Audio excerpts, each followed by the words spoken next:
There are three types of bonds: ionic, covalent, and metallic. But today we will be talking about covalent bonds. Now over to Will Nye for the definition of covalent bonds. Will Nye the science guy. Will.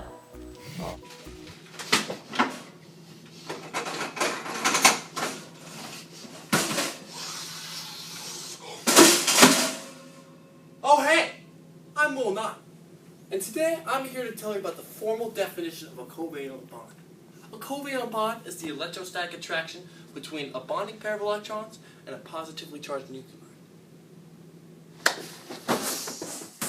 Wow, thanks Will, you're the best! The big question is, why do atoms bond covalently? Well, the reason why atoms bond overall is because each atom wants to achieve an octet, oftentimes called a noble gas configuration, where the atom has a full outer valence electron shell. In this case, chlorine wants to gain an electron to become like argon, which has 8 valence electrons.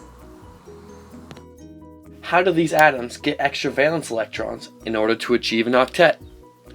Well, in a covalent bond, atoms share electrons in order to get a full outer layer of electrons. They share valence electrons because a covalent bond occurs between two nonmetals, which means they both have very high electronegativities. Electronegativity is an atom's tendency to attract electron pairs, so a covalent bond is very similar to two strong magnets both vying for the same electrons. So, when the atoms in the bond have equal attraction for these electrons, they end up sharing them, making it a covalent bond. Now we are going to elaborate more on electronegativity and how to use it to tell whether a bond is ionic or covalent. When the difference between an atom's electronegativity is large, the bond is classified as ionic. For example, lithium fluoride, where lithium has an electronegativity of 0.98 and fluorine has an electronegativity of 3.98, the difference in electronegativity is large, making it ionic. Non-metal's electronegativity is always larger than a metal's electronegativity. So we can assume that bonds between metals and nonmetals will always be ionic. When electronegativities of the elements involved in a reaction are about the same, the compound is covalent. For example, methane, where carbon has an electronegativity of 2.55 and hydrogen has an electronegativity of 2.20, making the difference in electronegativity 0.35. Because the difference in electronegativity is so low, the bond is covalent. If a compound has an electronegativity difference of 1.2 and below, it is covalent, and if it is 1.8 or higher, it is ionic. But what if the electronegativity difference is between 1.2 and 1.8? What is it then? The answer is it is a polar covalent bond. When the electronegativity of one atom is slightly higher than the electronegativity of the other atom involved in the bond, a polar covalent bond is formed. This is where the electron bonding pairs that are being shared spend slightly more time around the more electronegative atom. An example of this is water. It has an electronegativity difference of 1.24, making it polar. This means that the oxygen atom is partially negative because it attracts more of the electrons, considering it has a greater electronegativity than hydrogen. Now back to Will Nye for something interesting about covalent bonds.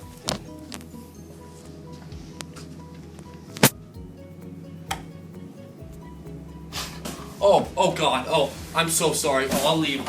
Security, oh God, wait, what are you guys doing here? I'm just here, it's an overnight experiment. I'm doing science stuff. I have a home to go to. Wait, why are you guys even here? We came to learn about covalent bonds. God, again? I thought I was done. One sec, let me do my science stuff. Okay. Tell me when. Tell me when. We already started filming, sir. Hey there, I'm Will Nye, okay? Here, today we're going to talk about DNA bonds. Did you know that covalent bonds hold together most of the substances that hold us together? Like love. I have love. My mom gave me love. She didn't give it all to Bill. Okay. Covalent bonds hold together the backbone of DNA strands, which are made up of sugars, phosphates, adjacent nucleotides, covalently bonded together. Sir, you're not supposed to read off the script. You know what? I don't need this right now, okay? If you wanted a professional, should have gone to my brother Bill. Everyone loves bonds are also present in the bonds between the nitrogenous base and the sugar of the nucleotide. Line, please, line. The script is right there. You know what? I don't need this. I'm done with your sass, okay? Whatever. Hi.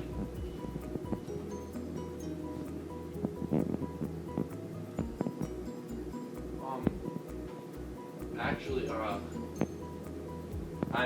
this is kind of where I'm sleeping tonight, so, oops. Back to covalent bonds. Now on to the properties of covalent bonds. There are many distinct properties within a covalent bond. The melting point and boiling point of a covalent bond are both very low. Covalent bonds can be gases, liquids, or solids at room temp. They do not conduct electricity. They are soft and waxy, and they are not soluble in water. These properties are different than ionic and metallic bonds. When you know the characteristics of a bond, you will be able to determine the type of bond that is taking place. And last, we have naming covalent compounds. How you name covalent compounds is you look at how many of each individual atoms are present in the compound, and depending on how many of each atom there are, you add the appropriate prefix before the atom name. 1 atom is mono, 2 is di, 3 is tri, 4 is tetra, 5 is penta, 6 is hexa, 7 is hepta, 8 is octa, 9 is nona, and 10 is deca. Additional rules are that mono is not used to name the first element, but the ending "-ide" is always added to the last element.